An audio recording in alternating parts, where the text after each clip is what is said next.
Hola, ¿cómo están? Gracias por estar con nosotros aquí en Una Historia, un café.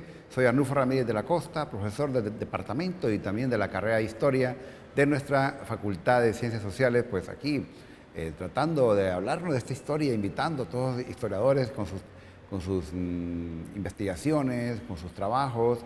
Y creo que la historia siempre hemos dicho que es una fuente de identidad y qué mejor que lo hagamos los historiadores de aquí, del Departamento de Historia. Por eso hoy tengo invitado a un colega del Departamento de Historia, pues él también imparte la asignatura de Historia de Honduras y también asignaturas en la carrera de Historia. Me refiero al máster Marvin Lemus. ¿Qué tal, maestro? ¿Cómo está? Mucho gusto, maestro. Un gusto nuevamente estar por este espacio de Una Historia de un Café, que es, como ya le he repetido, es nuestra pasión, ¿verdad? La historia no solo es una formación académica para nosotros, sino que también es una pasión. Ahí estamos aquí para hablar o continuar un poco el tema de, de este sitio, de esta región que se ha estudiado, quizá poco, pero sí se ha estudiado, que es Intibucá. Así es. Por eso el tema de hoy es ese, ¿no? Exactamente. La esperanza en Intibucá, pues un paraíso en las alturas. Yo siempre le comentaba al maestro Lemus antes de iniciar el programa que le comenté a ciertas personas y le llamó mucho la atención. Creo que el maestro Lemus es de los historiadores que pues de una u otra forma están constantemente tratando de ilustrar cada uno de estos sitios que nos hace falta conocer. Son lugares preciosos y que pues de alguna u otra forma nosotros aquí en Una Historia, un café, estamos fomentando, maestro. Muy bien, sí, entonces hoy traemos nuevamente este recorrido por Intibucá. La última vez estuvimos hablando sobre Camasca, Intibucá, que es uno de los sitios mágicos, como hemos dicho nosotros. Y ahora pues el tema, como ya lo pudieron ver ustedes ahí, la esperanza e Intibucá. Hago esa diferencia porque creemos que solo es la esperanza la ciudad como tal. Pero ya vamos a ver que hay un conflicto incluso geográfico en Intibucá con el tema de la división de la que llaman como ciudades gemelas, ¿verdad? Por lo menos aquí en la zona del Distrito Central, pues hay como una diferencia más clara de dónde inicia Comayagüela y dónde inicia Tegucigalpa. Pero lo que pasa en este momento es que en Intibucá no hay una diferencia bien clara. Es más, los mismos que viven en Intibucá no saben cómo decir, bueno, estamos en La Esperanza o estamos en Intibucá. Y incluso algunas instituciones están en Esperanza y son de Intibucá. Eso es bien interesante. Así es. Es importante lo que usted acaba de aclarar ahorita porque es cierto, uno va al lugar y no sabe si está en La Esperanza, está en Intibucá o se confunden, hay esto, lo otro. Por eso el día de hoy el maestro Marvin Lemus nos va a aclarar y nos va a contar un poquito esa historia y obviamente nos va a dar a conocer algunos paisajes preciosos de este paraíso en las alturas. Es correcto. Entonces vamos a pasar a la primera lámina para que hagamos también como el tema, ¿verdad? De la esperanza e Intibucá, un paraíso en las alturas. Podemos ver esa casi pintura, ¿verdad? Sí, de Intibucá, que también tiene algunos, digamos, pincelazos incluso de alguna arquitectura hasta neoclásica, podría ser, ¿por qué no colonial? Así es. Digamos. Además que es una de las regiones que tuvo mayor población indígena en el periodo prehispánico, es decir, los lencas, que ya los vamos a ver nosotros más adelante, fueron uno de los grupos que no solo fueron numerosos, sino que también fueron beligerantes en el proceso de la colonización de los españoles en el periodo colonial. Pasamos a la siguiente lámina para que empezamos viendo sobre todo la parte de la ubicación. Aquí tenemos el mapa de Honduras y ahí en el círculo tenemos el departamento de Intibucá, un departamento pues lleno de cultura, ¿verdad? Además que recoge ahí muchos de los ritos que en la actualidad tenemos, ¿verdad? Que los vamos a mencionar más adelante, como el huancasco, como la compostura. Y luego que también este grupo que habitó esta zona del occidente del país no solo estuvo en Intibucá, lo que conocemos como Intibucá, sino que también incluso la zona que hoy es Santa Bárbara, incluso Tegucigalpa. Bueno, tenemos representaciones como el huancasco, tenemos un huancasco en Lepaterique o Jojona, tenemos un huancasco en la zona de Santa Bárbara y tenemos también en Intibucá. Pasamos a la siguiente para ir visualizando esta parte. Bueno, esto Esta presentación ya la habíamos leído anteriormente en una de las grabaciones.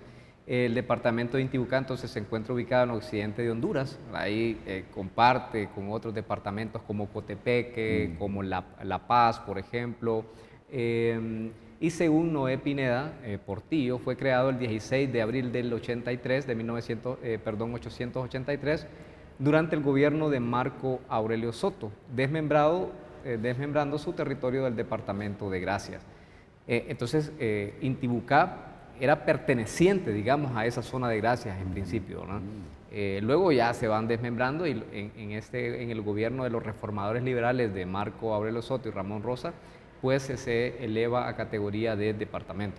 Está conformado por 17 municipios, ¿verdad? Vamos a ver en la siguiente imagen un mapa de los municipios. Ahí vemos con los departamentos que colinda también, por ejemplo, Santa Bárbara, La Paz, etcétera. Ahí tenemos estos son como 17 municipios que tiene el departamento de Intibucá. Por allá tenemos en la parte de abajo también nuestros municipios, ¿verdad? Lo que llaman los municipios fronterizos de Intibucá, que son parte cercano a la República de El Salvador, como lo podemos ver ahí. Nosotros estuvimos hablando la vez pasada de Camasca, ahí tenemos San Antonio, que de hecho es una zona muy caliente de nuestro departamento, Santa Lucía, nuestro hogar, ¿verdad? Magdalena, y luego los del norte del municipio de Intibucá, ¿verdad? Y por ahí Jesús de Otoro, que es lo más cercano que tenemos nosotros una vez saliendo, digamos, de Tegucigalpa.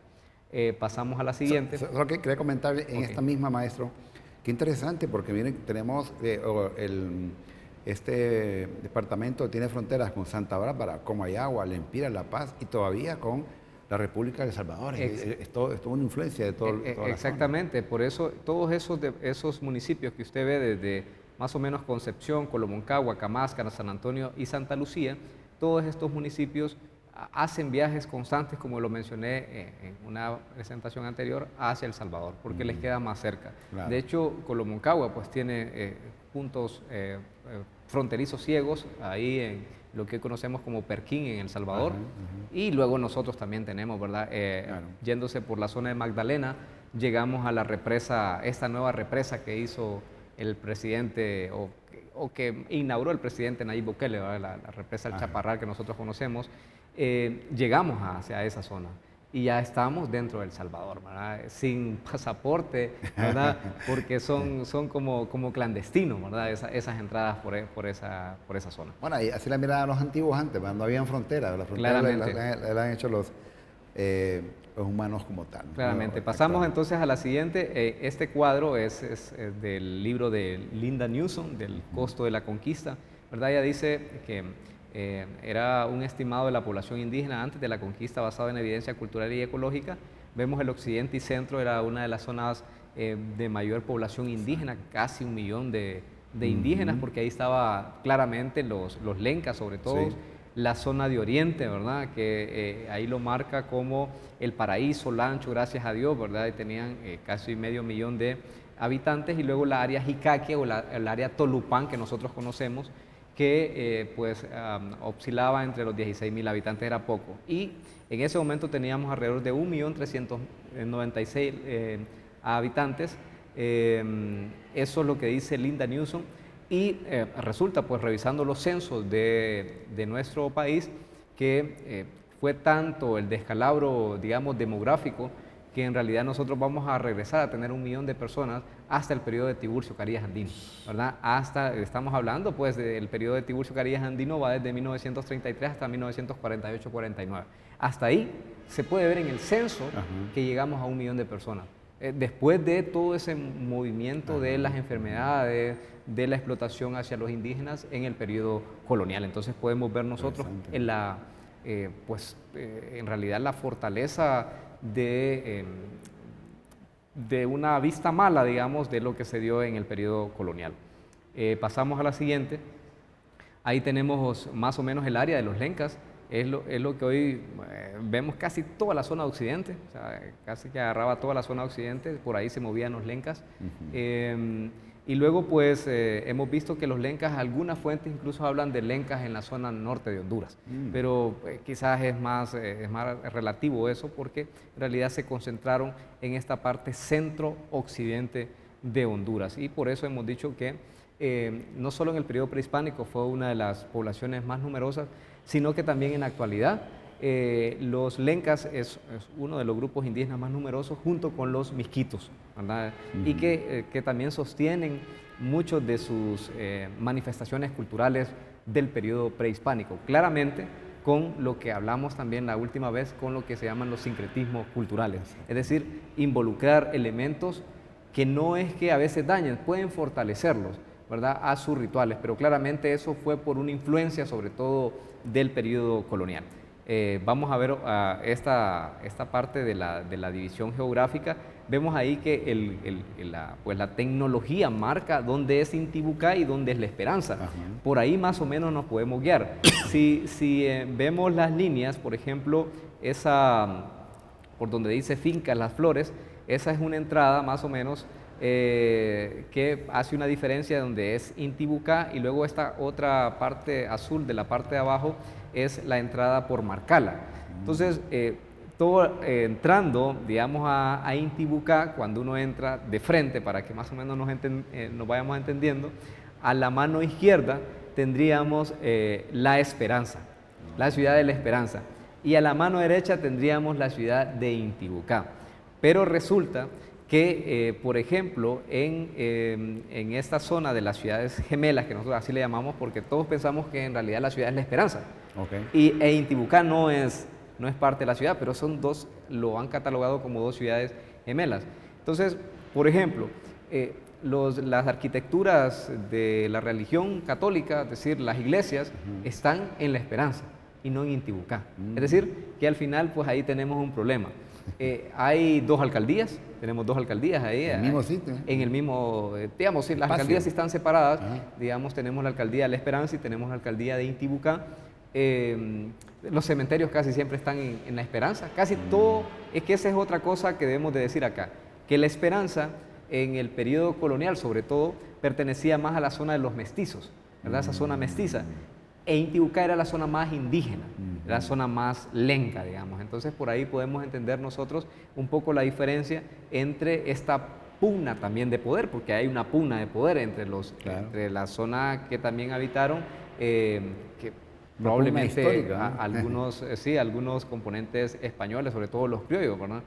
Pero en Intibucá pues tenemos ese problema de que no sabemos en qué parte estamos, sobre todo porque todo está en Esperanza y no en Intibucá, ¿verdad? Pero vamos a entenderlos con el Google Map, pues nos podemos apoyar donde estamos ubicados. Ahí hay otra imagen más o menos ya de la ciudad, de una toma satelital, y ahí están los barrios, ¿verdad? Por ejemplo, el barrio del Llano de la Virgen ya corresponde a Intibucá. Pero si hablamos del barrio Buenos Aires o el barrio El Tejar, hablamos de La Esperanza. Claramente hay mucha gente que vive en estos barrios y a veces tampoco saben a dónde están ubicados, ¿verdad? Por lo mismo, porque tenemos un problema ahí de división geográfica. Pero qué importante también es que tengamos esta confusión porque, bueno, al final estamos en el paraíso, ¿verdad? En el paraíso de las alturas, que así se ha nombrado. Intibucá, de hecho, proviene de la lengua lenca, que a veces lo llaman como Intipucá, que es la meseta alta, ¿verdad? Porque de hecho La Esperanza o el departamento de Intibucá, sobre todo en la cabecera departamental, es la zona más fría de Honduras. Es una de las zonas más frías porque es una zona alta, ¿verdad? Ahí de hecho en sus peores fríos ha bajado quizás a -4, -5 y se ha encontrado hasta pedacitos de hielo, ¿verdad?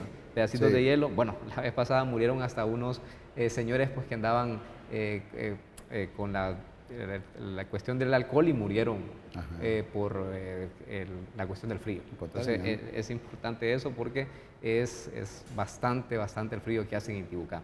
Vamos a ver las otras imágenes para que vayamos avanzando en este recorrido. Ahí tenemos, por ejemplo, una imagen a la izquierda de una de las artesanas lencas, ¿verdad? En la actualidad, hoy por hoy y lastimosamente, nosotros no tenemos una lengua lenca. No existe una lengua lenca. Probablemente por ahí ha dicho que hay algunas palabras que se han rescatado del lenca, pero el lenca como tal ya no se habla.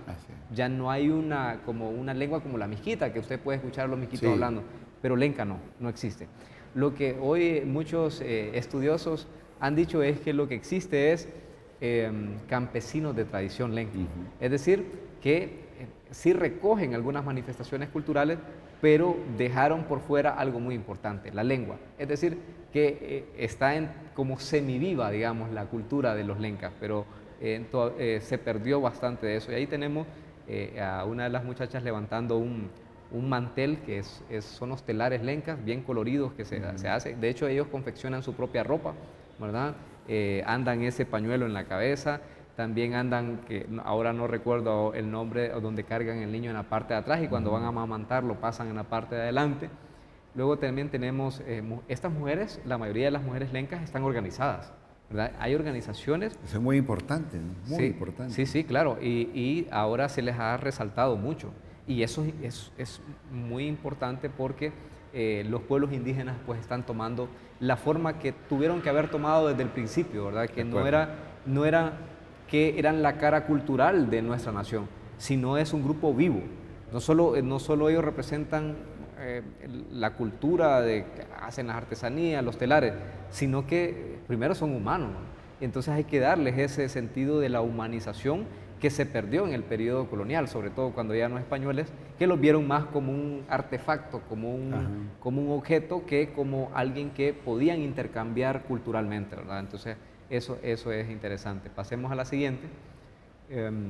Y en esta otra vamos a ver dos de las manifestaciones culturales más importantes de los lencas, ¿verdad? A la izquierda tenemos como un altar de lo que se llama la compostura. Hay muchos tipos de compostura, ¿verdad? Y sobre todo las composturas se realizaban en el periodo prehispánico y lo realizan en la actualidad para bendecir los cultivos, ¿verdad? Es donde, como decimos en los pueblos nosotros, degollan una gallina, le meten el cuchillo a una gallina y rocían la sangre del animal en el altar.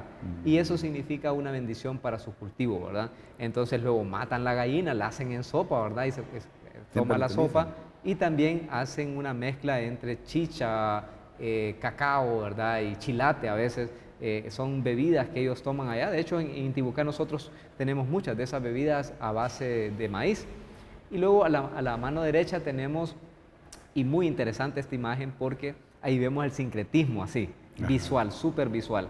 Es uno de los huancascos que se realiza en Intibucá y podemos ver, por ejemplo, esas varas, ¿verdad? Que son símbolos de los lencas, las banderas de color rojo, amarillo, blanco, las máscaras hechas de madera, las flautas, tambores, y llevan algo muy importante, las imágenes, que es un componente de sincretismo que se va a agregar con la llegada de los españoles a América y específicamente a Honduras. Y eso es como una especie de encuentro, ahora lo realizan como un encuentro, ¿verdad? Y también pues tenían una festividad luego del encuentro de estos huancascos. Es importante que se les siga dando vida a estos rituales porque son parte del acervo cultural, no solo de los lencas, sino también de Honduras, ¿no? Y por último, pues ya para...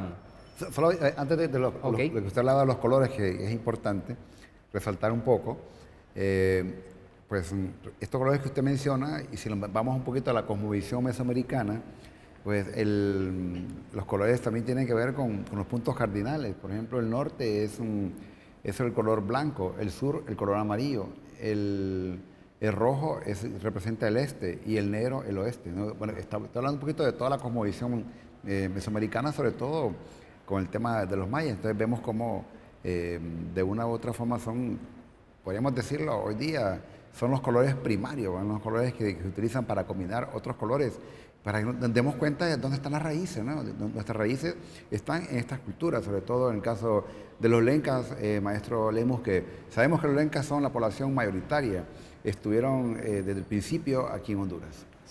Sí, de hecho, bueno, ahí, como usted ya lo mencionó, ellos, como la cosmovisión de estos grupos indígenas es la que se ha fortalecido, ¿verdad? Sí. O es la que ha fortalecido la cultura de Honduras. Vamos a ver, ya para ir cerrando con este tema del paraíso en las alturas, que le hemos llamado así, es las imágenes de de unos festivales que se realizan en Intibucá. Es importante porque yo le decía al maestro que en realidad Intibucá solo en fiesta pasa, solo en fiestas culturales. Y vemos uno que ya se realizó, vemos el Festival del Frío, y claramente, ¿verdad?, le hacen honor a la zona fría de Intibucá, sobre todo La Esperanza. Eso se hizo del 4 al 6 de enero, ¿verdad? Este año, igual cada año se está realizando.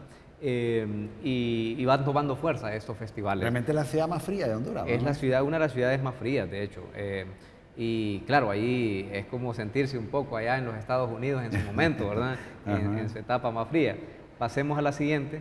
Y esta es otro de los festivales, uno de los festivales más fuertes, de hecho. Y luego, reconocido a nivel internacional, ¿no? Internacional, exactamente. Ahí tenemos el Festival de la Papa, ¿verdad?, que se realizó del 11 al 13 de abril, ahorita en el marco de la Semana Santa más o menos. Lo interesante de la papa es que la papa en la actualidad se ha convertido, bueno, acá es un tubérculo, se ha convertido en una de las fuentes de ingresos para muchos de los lencas allá en la zona de Intibucá, porque ellos siembran papa, ¿verdad?, tienen sus cultivos de papa, los venden y pues se trae aquí a las zonas más urbanas y se venden en los supermercados. Para la mayoría de la papa que se vende en los supermercados es de la zona de Intibucá. Y lo otro es que no solo se vende de esa forma, sino también se vende en forma de vino. Eso le iba a preguntar. En forma de vino. De hecho, cuando yo defendí tesis, traje unos vinos de papa, ¿verdad? Interesante, son ¿no? fuertes los vinos de papa, ¿verdad? Son bastante embriagantes, pero también lo realizan en la zona de Intibucá. Hay algunos más también de un poco menos fuerte, ¿verdad? Hay que apoyar esta industria porque es muy propia, ¿no?, del lugar. Claro, claro, y claro, es decir, un vino de papa, hacia afuera sonaría como raro, pero se realiza el vino de papa, hay vino de arrayán, hay vino de durazno, etcétera, hacen vino de muchas cosas. Y luego vamos a ver la última lámina, que de hecho está invitado, maestro. Nosotros vamos a ver. Creo que vamos a ir por ahí ya en los últimos días de este festival, que es el Festival del Choro y el Vino. Dice ahí: siente la cultura, prueba la gastronomía, enamórate de su gente. Esa va a ser la edición sería 19, ¿verdad? La edición número 19 del Festival del Choro y el Vino. Es importante, que se va a realizar ahorita en junio del 2025, porque uno puede hacer recorridos en donde nacen los choros, es decir, cómo van surgiendo, ¿verdad? Ya como a las 5 de la mañana se va uno a ver los choros. Y de los choros no solo se puede hacer algo, sino que hacen anafres, pupusas, hacen una combinación. De hecho, yo probé un anafre en la última edición de este choro y súper interesante, pues, porque uno solo ha visto con los frijoles, ¿verdad? Pero ellos lo mezclan con el quesillo, ¿verdad? Y hacen una combinación súper interesante. Entonces, no solo está invitado el maestro Arnulfo, sino también está invitado todos los que nos van a ver por aquí, por Una Historia de un Café, para irnos allá a acompañar el festival. A veces en estos festivales está lloviendo, pero allá no importa, allá llueva, truene o relampaguee, allá la gente siempre va a estar activa. Y lo bueno es que también hay muchas actividades culturales, a veces presentan hasta los huancascos, las composturas, y es importante ir a visitar. Y por ahí, si llega La Esperanza, puede ir a Yamaranguila también, a moverse por esa zona. Entonces están cordialmente invitados, ¿verdad?, para que asistamos a esta edición número 19 del Choro y el Vino. Y bueno, ahí nosotros arrancaríamos, ¿verdad? Tenemos una idea con el maestro por acá para ver si podemos crear como una especie de capítulos consecutivos de la ruta Lenca, una serie de la ruta Lenca, porque hay tanto que decir, ¿verdad? Nos podemos ir desde La Paz, luego pasamos, ¿verdad?, a la zona de Intibucá y terminar en Gracias, por ejemplo, ¿verdad?, que son zonas que pues tienen mucho carácter de pueblo, digamos, es que se siente como ese calor de pueblo culturalmente hablando, ¿verdad? Entonces, invitados para que visiten nuestro departamento sobre todo, y que con estos programas lo que intentamos es que no solo es Comayagua, no solo es la zona norte de Honduras para ir allá a las aguas, ¿verdad?, sino que también tenemos Intibucá, que no solo les va a llevar cuestiones turísticas, sino también pueden ir a comer una rica comida allá, ¿verdad?, muy propia del lugar, tortillas hechas de maíz, ¿verdad?, y todo lo demás, muy propia de la zona de Intibucá, ¿no? Bueno, yo creo que esa invitación es muy importante pues retomarla en este caso, porque como bien lo decía el maestro Lemus, esto es lo nuestro, ¿no? Esa es la comida nuestra. Mucha gente siempre dice, no, aquí no hay dónde ir, si tenemos dónde ir, solo hay que estar al tanto de ese tipo de actividades. Y qué mejor que en este sitio de La Esperanza y Intibucá. Realmente, maestro, cuando yo estuve por ahí la última vez, unos niños estaban jugando en la calle que divide a La Esperanza y el Intibucá. Entonces ponían un pie en un lado y el otro pie, entonces jugaban. O sea, hasta eso se le saca, tiene como una vistosidad, ¿verdad? Pero sí es muy importante pues, hacer notar esa historia, como bien lo marcaba el maestro Lemus, y incluso aquí en Una Historia, un café, queremos hacer una, como le comentaba, una serie para darles a conocer todos estos sitios bajo una visión de un historiador, y aparte de eso, el maestro es originario de la zona, el que le pone ese sentimiento, y poder conocer estos lugares primero a nivel pues, de programas, pero lo más importante es motivarse para ir a estos sitios y saber que eso también es parte de nuestra identidad. No solo es de la gente del lugar, maestro, sino que es de todos, pertenece a todos. Claramente, y no, y con que ustedes lleguen por allá, le compren a las artesanas lencas, ya estamos generando también ese intercambio económico, ¿verdad? Para crecer, para nuestro país, para nuestro departamento, sobre todo porque Intibucá ha sido una de las zonas casi siempre olvidadas. Ha sido una zona, digamos, que ha estado ahí como marcada y que el Estado lo olvida. Agradecemos pues al Estado, al gobierno actual por apoyar sobre todo el proceso de la urbanización. Ahorita que se está realizando la carretera pues, Ciguatepeque hasta La Esperanza, que teníamos años de pasar por hoyo, ¿verdad? Sí. Pero unos cráteres, y ahora pues agradecemos aquí al gobierno por eso, ¿verdad? Porque no solo es por la cuestión política, sino también porque esa es ayuda para toda la gente. Es decir, eso va a venir a traer un progreso para la salud, para la educación y para que los pueblos también puedan ser reconocidos, y sobre todo nuestro pueblo lenca, ¿no? Definitivamente, y eso es lo que hacemos. Ese es uno de los objetivos de Una Historia, un café. Ese es de los grandes objetivos de TV UNAD y los grandes objetivos de la Universidad Nacional Autónoma de Honduras, fomentar la identidad mediante estos programas y que los conozcamos. Nosotros teníamos una frase con nuestro querido amigo y profesor, el doctor Ramón Rivera, ¿no? Que decía que nadie ama lo que no conoce, y los lugares hay que patearlos, es decir, hay que ir a los lugares, que no nos cuenten historias, solo motivarnos, pero ese es parte de lo que nosotros deseamos para con ustedes y de toda la comunidad universitaria.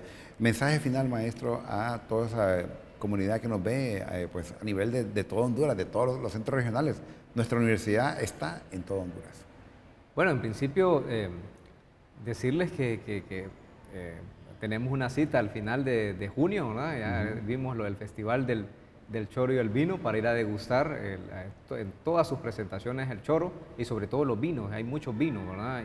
Y además hacen hasta concursos de vino por allá, que visiten los lugares de Intibucá, ¿verdad?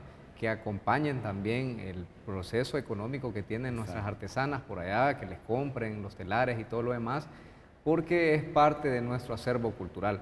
Y bueno, decirles que Intibucá está con las puertas abiertas para que ustedes puedan hacer turismo y para que también puedan hacer investigaciones. Para todos los que quieran hacer investigaciones, Intibucá es un centro de investigación, ¿verdad?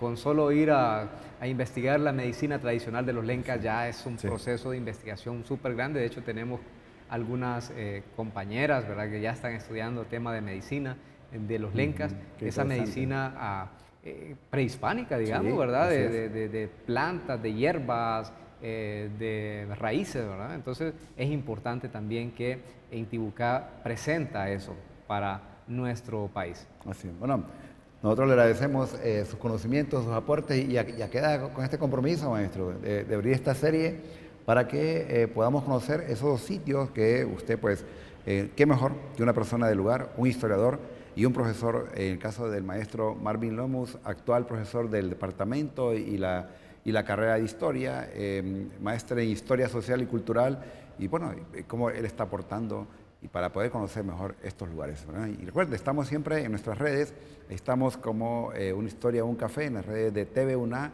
el canal de la Academia. Para mí ha sido un gusto. Nos vemos en el siguiente programa, siempre hablando de nuestra gran historia. Soy Arnulfo Ramírez de la Costa, profesor del departamento y la carrera de Historia de la Facultad de Ciencias Sociales. Que tengan un feliz día. Nos vemos en el siguiente programa. Hasta pronto.